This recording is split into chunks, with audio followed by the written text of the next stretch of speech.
Today I want to talk to you about contact. Now, contact is the moment of truth in tennis. The ball does not know or care what you did before or after contact. The only thing that really matters in terms of where your ball goes is the angle and speed that you swing up to contact in combination with the trajectory and speed of the incoming ball, and that will determine where your ball goes. So why do we worry so much about technique?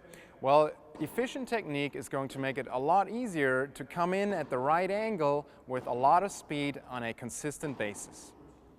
Now let's use topspin ground strokes as an example.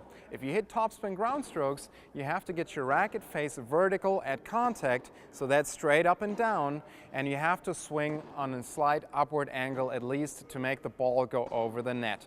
That's for your forehand topspin ground stroke, your one-handed backhand or two-handed backhand topspin ground stroke.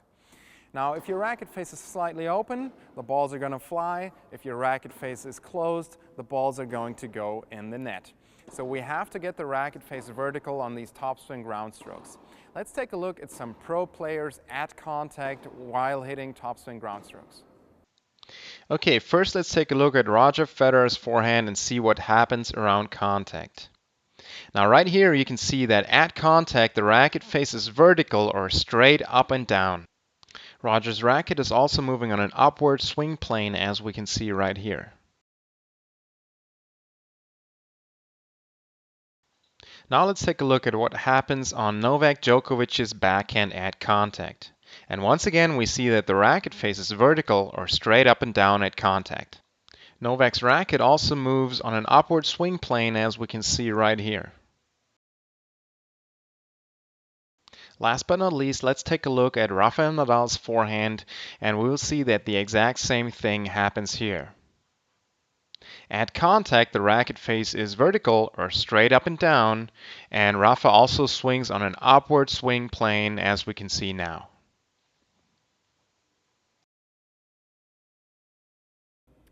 So the goal with technique is to make it as easy as possible to come in at the right swing plane, to get the racket face correct at contact, and to do that as fast as possible, as often as possible.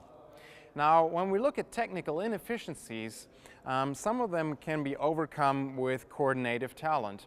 So in theory, on my forehand, I could completely open up the racket face back here like this, and I can make a last-second adjustment, still get the racket face vertical at contact, and still hit a clean shot. Now, in practice, however, this requires a lot of coordinative talent, and we want to avoid that. We want to make the stroke as efficient as possible. So if I come from this position, my racket face is automatically going to be vertical at contact, and I don't have to make any last-second adjustments. Another thing to keep in mind here is these inefficiencies become more and more difficult to deal with the better you get as a player, because the higher the speed of the game, the less time you will have to adjust your racket face from this open position to the vertical position at contact. So if you're not a coordinative super talent, then you need good technique to hit the ball well on a consistent basis. Now, this does not mean that we all need to strive for perfection in terms of technique. It's all about whether or not what you do works at your level and the speed of the game that you play at. If it's not working, then you have to think about making some changes and making the motion more efficient. For now, I want you to think about your topspin ground strokes. Do you get the racket face vertical at contact, and do you swing upward on your topspin ground strokes? Think about where your misses tend to go. If your balls tend to land long, then most likely the racket face is too open at contact. If your balls tend to land in the net, then most likely the racket face is too closed at contact. And I highly recommend you take a look at yourself on video. It's very easy these days to take a video with your smartphone. There are some excellent apps that allow you to look at it in slow motion. I use an app called Coach's Eye, but there are several others on the market that you can use. And once you take a look at what happens at contact in super slow motion, you will usually have a much better idea of what corrections you need to make to improve your motion. All right, so much for contact.